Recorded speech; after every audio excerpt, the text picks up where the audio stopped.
Class 11th, welcome back to our channel Shikshak Junction, क्योंकि अब नहीं तो कब। This is Ayushi Agrawal and yes we are will continue our last lecture में मैंने आपको स्ट्रक्चरल प्रॉपर्टीज ऑफ कार्बोहाइड्रेट्स बताया था। मतलब मैंने आपको बताया था कि कैसे जो हमारे मोनोसैकेराइड्स होते हैं स्पेशली वो स्ट्रेट चेन और उसी के साथ में साइक्लिक फॉर्म में एग्जिस्ट करते हैं, दोनों की अपनी अलग अलग इंपॉर्टेंस। साथ में हमने कुछ केमिकल पॉइंट्स भी डिस्कस किए थे, जैसे एनांशियोमर्स डिस्कस किया था हमने, डी और एल फॉर्म्स कैसे आप क्लासिफाई करते हैं on the basis of the position of the hydroxyl group from the aldehyde और द कीटोन ग्रुप, वो सब कुछ हमने देख लिया था। तो उसी को कंटिन्यू करेंगे। पहले थोड़ा सा मोनोसैकेराइड्स के बारे में और डिटेल भी डिस्कशन, और उसके बाद अपने डाइसैकेराइड्स और पॉलीसैकेराइड्स को लेते हुए चलेंगे। ठीक है, तो चलो जो सबसे पहले हम मोनोसैकेराइड्स के बारे में ही डिस्कस करने वाले हैं वो एक इंपॉर्टेंट टर्मिनोलॉजी है, जिसको या केमिकल टर्मिनोलॉजी भी बोल सकते हैं हम, जिसको हम बोलते हैं एनोमर्स। ठीक है, क्या होते हैं ये एनोमर्स? एनोमर्स होते हैं आइसोमेरिक फॉर्म्स ऑफ मोनोसैकेराइड्स। ठीक है, आइसोमेरिक फॉर्म्स क्या होते हैं आपको पता है, तो these are the isomeric forms of monosaccharides. कैसे हैं? That differ only in their configuration. ध्यान से सुनना मेरी बात, that differ only in their configuration about or around the hemiacetal और hemiketal form। हमने लास्ट क्लास में अपना hemiacetal और hemiketal form, मतलब इस बात से आपको डायरेक्टली समझ में आ जाना चाहिए कि हम जो है वो अपने रिंग वाले कंपाउंड्स की बात कर रहे हैं, रिंग वाले स्ट्रक्चर्स की बात कर रहे हैं, क्योंकि hemiacetal और hemiketal फॉर्मेशन एक तो हमारे रिंग वाले स्ट्रक्चर्स में ही होता है, दूसरा उनके ऊपर उनके साथ एग्जिस्ट जो हमारे आइसोमेरिक फॉर्म्स होंगी उनको हम बोलते हैं एनोमर्स। उस पर्टिकुलर कार्बन एटम को, मतलब जो पर्टिकुलर कार्बन एटम हमारा एनोमेरिक बनता है उसको हम क्या बोलते हैं? एनोमेरिक कार्बन ही बोलेंगे, ऑब्वियस सी बात है, लेकिन वो कौन सा कार्बन एटम होगा? वो होगा हमारा कार्बोनिल एटम या फिर कार्बोनिल कार्बन। अब ऐसे तो शायद थोड़ा कम समझ में आए, डेफिनेशन जरूरी नहीं है कि आपको हमेशा से ही समझ में आए, तो उसके लिए मेरे पास हमेशा से ही आपको समझाने के लिए स्ट्रक्चर्स रहते हैं या फिर एग्जाम्पल्स रहते हैं। तो सबसे पहले तो हम अपना वही स्ट्रक्चर बनाएंगे। अभी तक तो आपको स्ट्रक्चर बनाना भी आ गया होगा, है ना? जिसमें मेरा लास्ट लेक्चर अच्छे से देखा है वो स्ट्रक्चर आप आसानी से बना पाएगा। इस तरीके से देखो, अल्फा और बीटा ये दो फॉर्म्स होती हैं जो एनोमेरिक फॉर्म्स होती हैं और यही इंपॉर्टेंट होती हैं। तो मैं आपको ग्लूकोज का ही स्ट्रक्चर, मैंने आपको बोला था कि एटलीस्ट ग्लूकोज का तो स्ट्रक्चर हमको बनाना आ ही जाना चाहिए, क्योंकि हम ग्लूकोज का स्ट्रक्चर मोस्ट ऑफनली यूज करते हैं in order to make our studies easier. तो देखो HOH HOH OH HOH CH2OH, ये है हमारा ग्लूकोज का स्ट्रक्चर। चलो दोनों ही बना देती हूँ मैं, जो डिफरेंस है बस वो छोड़ देती हूँ। ठीक है,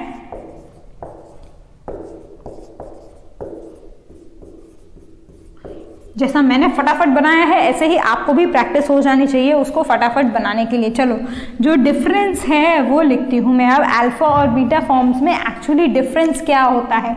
ये H और OH, ये OH और ये H, ये है अल्फा और बीटा फॉर्म। अगर ये OH ग्रुप नीचे की तरफ पोजीशन है तो हम इसको बोलते हैं अल्फा।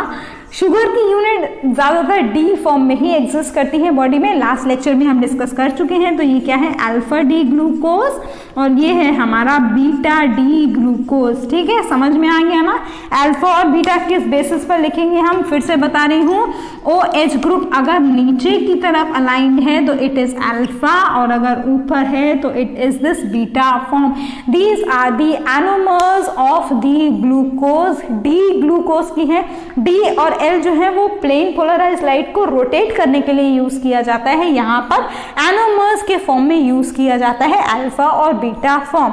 ठीक है, इंटर कन्वर्जन इस अल्फा और बीटा फॉर्म की लिक्विड सॉल्यूशंस में होती है, और उस इंटर कन्वर्जन को हम क्या बोलते हैं? We term it as the mutarotation. Okay, means the interconversion of the alpha and beta forms in the solutions is known as this muta rotation. Alpha और बीटा का क्या क्राइटेरिया है वो आप अभी अपनी नोटबुक्स में बना लीजिए, अदरवाइज कंफ्यूजन होगा। फिर से मैं बार बार आपको यही बात रिपीट करती हूँ कि कंफ्यूजन होगा, इसका मतलब होगा ही होगा, इसीलिए बार बार आपको बोला जाता है बनाने के लिए, क्योंकि ये तो हो गई एनोमर्स। अब इसके अलावा एक और टर्मिनोलॉजी देखने वाले, आई होप कि सबने बना लिया होगा, नहीं बनाया तो 1 मिनट और देती हूँ जब तक मैं आपके लिए नई टर्मिनोलॉजी बोर्ड पर लिखती हूँ। वो है हमारी क्या, एपीमर्स। अभी हमने पढ़ा एनोमर्स, ये अल्फा और बीटा एनोमेरिक फॉर्म्स हैं ग्लूकोज की, लेकिन एपीमर्स क्या होते हैं? एपीमर्स वो कार्बन के स्ट्रक्चर्स होते हैं या वो स्ट्रक्चर्स होते हैं हमारे पास जिनका पूरा स्ट्रक्चर सेम है, सिर्फ एक कार्बन एटम के ऊपर H और OH ग्रुप की जो ओरिएंटेशन है वो बदल जाएगी, या फिर कॉन्फ़िगरेशन जो है वो OH ग्रुप की सिर्फ एक कार्बन एटम के ऊपर चेंज है। अगेन डेफिनेशन नहीं समझ में आएगी, कोई बात नहीं, I am here to make you things clear with the help of the example, और एग्जाम्पल मैं आपको स्ट्रक्चर से ही दूंगी, ठीक है। चलो बनाओ, ग्लूकोज का स्ट्रक्चर बनाओ सभी लोग अपनी नोटबुक्स में।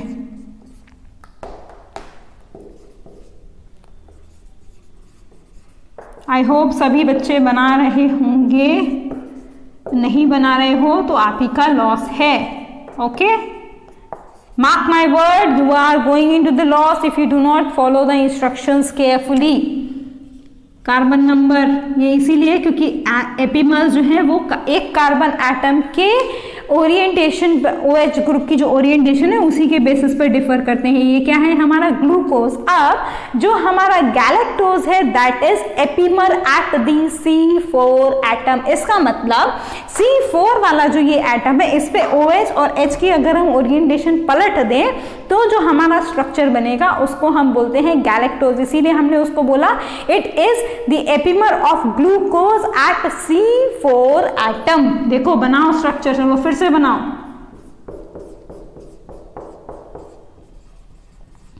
ठीक है, अब मैं बाकी के तो नहीं बनाऊंगी। ये हो गया C4 पे, यहां पर OH राइट साइड में था, यहां पर OH लेफ्ट साइड में चला जाएगा, बाकी सब कुछ सेम रहेगा। चलो ऑल्दो मैं बोलती हूँ कि मैं नहीं बनाऊंगी, बट आप लोग को भी पता होगा कि मैम हमें समझाने के लिए बना ही देंगे।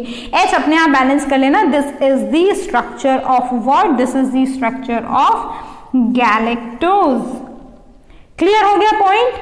अब इसी तरीके से आपको आपकी नोटबुक में खुद बनाना है। बेक स्ट्रक्चर तो मैं 110% नहीं बनाऊंगी, वो है हमारा मैनोज का। ठीक है, mannose structure is the epimer of glucose at C2 carbon. Structure आप खुद बनाएंगे, वो जगह आप खुद भरेंगे अपनी नोटबुक्स में। Okay, I will not make it. मैंने बता दिया एपीमर एट C2 है, किससे? ग्लूकोज से। गैलेक्टोज से कोई मतलब नहीं है। ग्लूकोज पे C2 की अगर ओरिएंटेशन चेंज कर दोगे OH ग्रुप की तो it will become the mannose structure. That is how the epimers are defined. I hope कि structural properties of monosaccharides clear हो गई होंगी आपको। अगर नहीं हुई है तो डाउट्स में मेरे से पूछ लीजिए कमेंट सेक्शन में और थ्रू द जीमेल ID, और there is a number also given so you can ask your doubts there. चलो, अब मोनोसैकेराइड्स की बात हो गई, अब हम किसकी बात करेंगे? डाइसैकेराइड्स की। हाँ, इसके स्ट्रक्चर्स थोड़े कॉम्प्लिकेटेड है, सारे स्ट्रक्चर्स मैं नहीं बनाऊंगी, बस आपको तरीका बताऊंगी कि कैसे एक स्ट्रक्चर बनता है, उसके बाद आप खुद बना लेंगे अपने आप। ठीक है, बेसिक क्लियर होना चाहिए। डाई मतलब दो, सैकेराइड्स का मतलब sugar unit. That means two monosaccharide units are combined together by means of what? By means of a specialised bond that is known as this glycosidic bond. ये होता है वो बॉन्ड जिसके थ्रू दो मोनोसैकेराइड यूनिट्स आपस में join होती हैं और उसी तरीके से वो लिखी भी जाती हैं। तो वो देखेंगे हम कि कैसे ग्लाइकोसाइडिक लिंकेज जो है, ग्लाइकोसाइडिक बॉन्ड जो है वो हमारा बनेगा। देखो मैं आपको फिर से, ओहो मैंने ग्लूकोज के जो स्ट्रक्चर्स हैं वो मिटा दिए, रब कर दिए, मुझे नहीं करने चाहिए थे, वरना मेरे को दोबारा से नहीं बनाने पड़ते। चलो कोई बात नहीं, आपको भी साथ साथ में मेरे साथ प्रैक्टिस हो जाएगी, है ना। चलो बनाओ। दो आपको स्ट्रक्चर्स किसके बनाने हैं मैं पहले ही बता रही हूँ, अल्फा डी ग्लूकोज के दो स्ट्रक्चर्स आपको आपकी नोटबुक्स में बनाने हैं। बना लीजिए फटाफट से। ठीक है, ये हो गया हमारा पायरोनोज रिंग। अब आपको बनाना है अल्फा। अल्फा में OH जो है वो नीचे की तरफ रहता है, दोनों ही आपको अल्फा बनाने हैं, तो सिमिलर स्ट्रक्चर्स बनेंगे हमारे।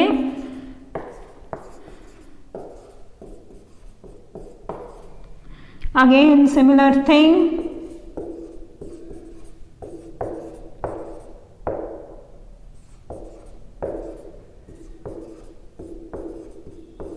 अब देखो कैसे बनेगा ग्लाइकोसाइडिक बॉन्ड। ये दो अल्फा डी ग्लूकोज की जो यूनिट्स हैं वो आपस में कंबाइन करेंगी in order to form a disaccharide that is known as lactose. और ये वही लैक्टोज है जो आपके मिल्क में प्रेजेंट होता है।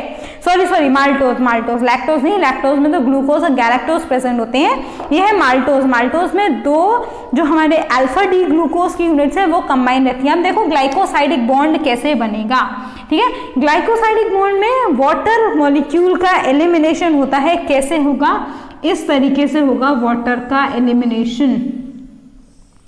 देखो बन गया ये H2O, तो ये जो है वो वाटर निकल जाएगा और हमारे ये दोनों जो यूनिट्स हैं वो ज्वाइन हो जाएंगी। फिर से बनाइए स्ट्रक्चर आप लोग। अब मैं बाकी की चेन्स नहीं बनाऊंगी, सिर्फ आपको ग्लाइकोसाइडिक बॉन्ड बनाऊंगी कि कैसे बनता है, ठीक।